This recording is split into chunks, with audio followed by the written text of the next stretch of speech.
అదే RTV app వార్తల్ని క్షణాల్లో చదివే అవకాశం ఉంటుంది. ఒక న్యూస్ పేపర్, ఒక టెలివిజన్ ఛానల్ మీ చేతుల్లో ఎప్పుడూ ఉంటాయి.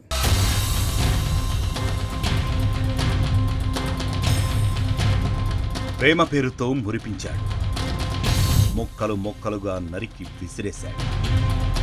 ఢిల్లీలో శ్రద్ధావాక దారుణ హత్య ఘటన మరొక ముందే అదే తరహాలో జార్ఖండ్లో మరో దారుణం చోటు చేసుకుంది.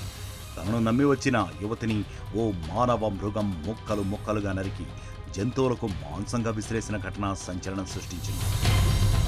జార్ఖండ్లోని కుంతి జిల్లాలో ఈ దారుణ ఘటన ఆలస్యంగా వెలుగులోకి వచ్చింది. అటవీ ప్రాంతంలో యువతిని హత్య చేసి మృతదేహాన్ని ముక్కలు ముక్కలుగా నరికి విసిరేశారు. అటవీ ప్రాంతంలో దొరికిన ఆధార్ కార్డు ఫోటో ఆధారంగా యువతి కుంతి ప్రాంతానికి చెందినట్లుగా పోలీసులు గుర్తించారు. యువతి కుటుంబ సభ్యులకు సమాచారం ఇవ్వడంతో ఆమె తల్లి కుమార్తెను గుర్తుపట్టింది. కుంతి ప్రాంతానికి చెందిన వ్యక్తితో తన కుమార్తె సహజీవనం చేస్తోందని, అతనే హత్య చేసి ఉంటాడని అనుమానం వ్యక్తం చేయడంతో పోలీసులు ఆ దిశగా దర్యాప్తు చేపట్టారు. కుంతి ప్రాంతానికి చెందిన నరేష్ బెంగ్రాతో యువతి సహజీవనం చేస్తోంది.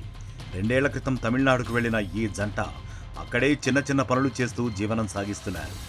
ఈ క్రమంలో యువతికి తెలియకుండా నరేష్ కుంతిలో వేరే యువతిని పెళ్లి చేసుకున్నాడు. కొన్ని రోజుల తర్వాత ఏమీ జరగనట్లుగానే తమిళనాడు వచ్చి యువతితో ఉంటున్నాడు. ఇటీవల తనను కుంతికి తీసుకెళ్లాలని యువతి పట్టుబట్టింది. వద్దని చెప్పినా వినకపోవడంతో నరేష్ తీసుకెళ్లేందుకు ఒప్పుకున్నాడు. తాను కుంతికి వస్తున్నట్లు తల్లికి ఫోన్ చేసి చెప్పింది ఆ యువతి. దీంతో ఈ నెల 8న నరేష్ యువతి కుంతికి వెళ్లారు. అయితే తన ఇంటికి తీసుకువెళ్తే పెళ్లయిందన్న విషయం తెలుస్తుందన్న భయంతో యువతిని సమీప అటవీ ప్రాంతానికి తీసుకెళ్లాడు. యువతిని అడ్డు తప్పిస్తే తన భార్యతో ఉండడానికి ఎలాంటి ఇబ్బంది ఉండదని నరేష్ ప్లాన్ చేశాడు. ముందుగానే తనతో తెచ్చుకున్న కత్తితో యువతి గొంతు కోశాడు. యువతి ఆనవాళ్లు ఎక్కడా దొరకకూడదన్న ఆలోచనతో ఆమె మృతదేహాన్ని 50 ముక్కలుగా కోసి అటవీ జంతువులకు ఆహారంగా విసిరేశాడు. అనంతరం ఏమీ తెలియనట్లు తన ఇంటికి వెళ్లిపోయాడు.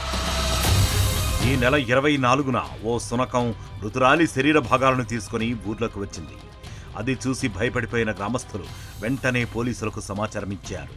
అడవిలో యువతికి చెందిన వస్తువులున్న బ్యాగును పోలీసులు స్వాధీనం చేసుకున్నారు. అందులో ఆధార్ కార్డు ఫోటో సాయంతో దర్యాప్తు చేపట్టారు.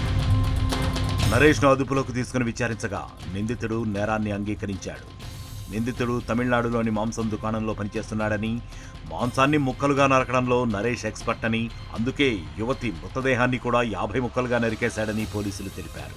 ఆధారాలు కూడా దొరకకూడదన్న ఉద్దేశంతో జంతువులకు ఆహారంగా విసిరేసి పారిపోయినట్లు వివరించారు.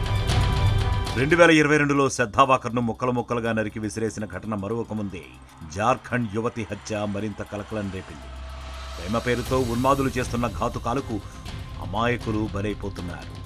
ఇప్పటికైనా అర్థం చేసుకోండి, మనిషి రూపంలో ఉన్న మృగాలను నమ్మి జీవితాలను నాశనం చేసుకోండి. మరిన్ని వీడియోస్ కోసం ఛానల్ ని సబ్స్క్రైబ్ చేయండి. లేటెస్ట్ అప్డేట్స్ కోసం వాట్సాప్ ఛానల్ ని ఫాలో అవ్వండి. ఆ లింక్ డిస్క్రిప్షన్ లో ఉంది.